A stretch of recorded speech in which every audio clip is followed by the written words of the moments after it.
Да, надо напомнить, что в Казахстане Kazakhstan is a country that experienced a lot of suffering. Different nationalities suffered here. After the October Revolution, half of the Kazakh people were exterminated. From 4 million Kazakhs, only 2 million remained in Kazakhstan at that time. The rest died of starvation especially, or escaped somewhere abroad. If you go to the Spask, near Karaganda, there are dozens of monuments of different nationalities, from Spain to Japan.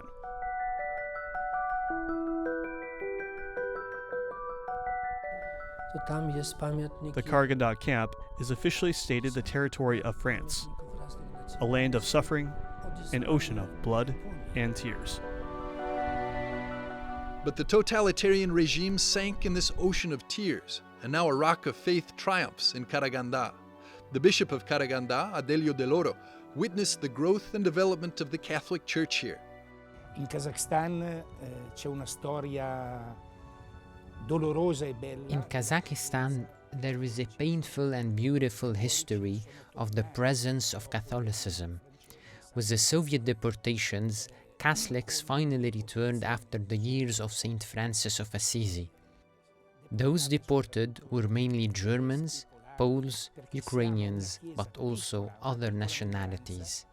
For 70 years, the faith was communicated mainly by grandmothers to their grandchildren, with almost no presence of priests and sacraments.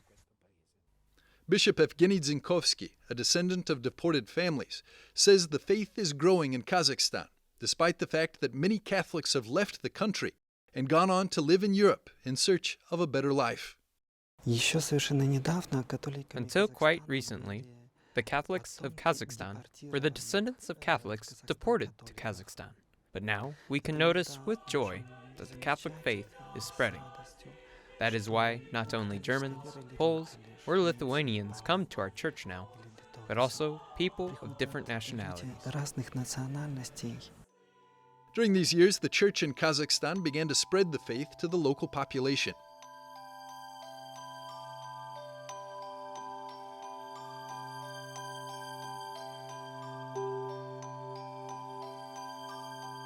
Sister Alma takes us to the lower church to introduce us to the statue of Our Lady of Karaganda.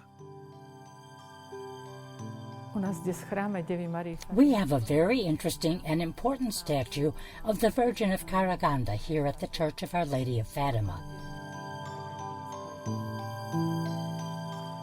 Mary is dressed in the clothes of a Kazakh woman, clothes that only a woman who gave birth to her firstborn child would wear. And all the jewelry she wears on her head and hands is exactly like that worn by a Kazakh woman. The Virgin Mary is not someone who would stand still and expect us to come to her. She is the one who comes. She came to the Kazakh people. She came to all the people here. With one foot in front of the other, she brings Jesus to us.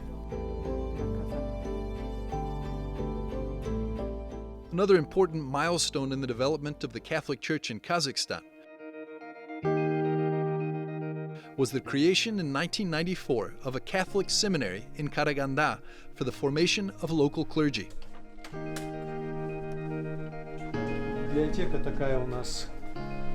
The new rector, Father Ruslan Rakimberlinov, is an alumnus of the seminary and the first priest of Kazakh nationality. It is an interdiocesan seminary, so we have here students that are trained not only for Kazakhstan, but also we have representatives from other countries, from other dioceses, such as Russia and Georgia. We had also Armenian students, and this year we expect students from the Belarus Greek Catholic Church. More than 20 priests have graduated from this seminary, including myself. I graduated in 2008.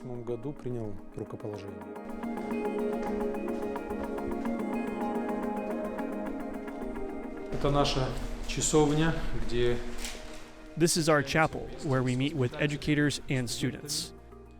Every day we have an early morning Holy Mass and Rosary Prayer, and Liturgy of the Hours.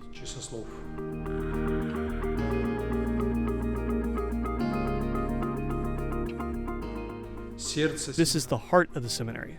This is where seminarians are formed and educated to be priests, servants of the Church and God.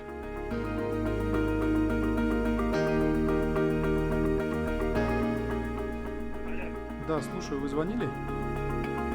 Присутствие самой семинарии. The presence of the seminary itself here on our land is a great hope for us, because it is no secret that the seminary is the heart not only of the diocese, but it is the hope for the development of the whole church in Kazakhstan. Another significant development for the church in Kazakhstan happened this year. The Holy See decided to merge the national bishops' conferences of several Central Asian countries into one single bishops' conference, headquartered in Kazakhstan. In April of this year, the first meeting of the new Bishops' Conference took place, and it is called the Central Asian Catholic Bishops' Conference. In addition to Kazakhstan, there are 4 former Soviet republics: Kyrgyzstan, Uzbekistan, Tajikistan, and Turkmenistan, and Mongolia and Afghanistan. 7 countries altogether. And we all went to the lake sanctuary of the Queen of Peace. And there, this new reality of the new conference was entrusted to the Mother of God, the Queen of Peace, by the mouth of the conference chairman, Bishop Jose Luis, taking into account the situation that is happening now around the world, especially keeping in mind the war in Ukraine. We see that we have a special obligation to pray for peace in Ukraine and around the world. The shrine of Our Lady Queen of Peace in Ozernoye will soon be adorned with a new image of Our Lady, Mother of the Steppe. In Almaty, one of Kazakhstan's most famous artists is painting a large icon of Mary with the child Jesus, and the faces of Mary and Jesus are Kazakh. It is for Izernia, near the new house for pilgrims dedicated to St. John Paul II, where we will build a yurt, which will be a chapel. It will be without the Blessed Sacraments, but with an icon of the Mother of God. It is for all people, regardless of faith and nationality. We want that this yurt will be a meeting place with Mary and through Mary with Jesus.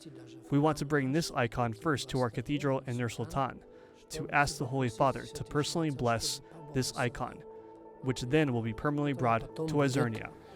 На постоянно в Озерное.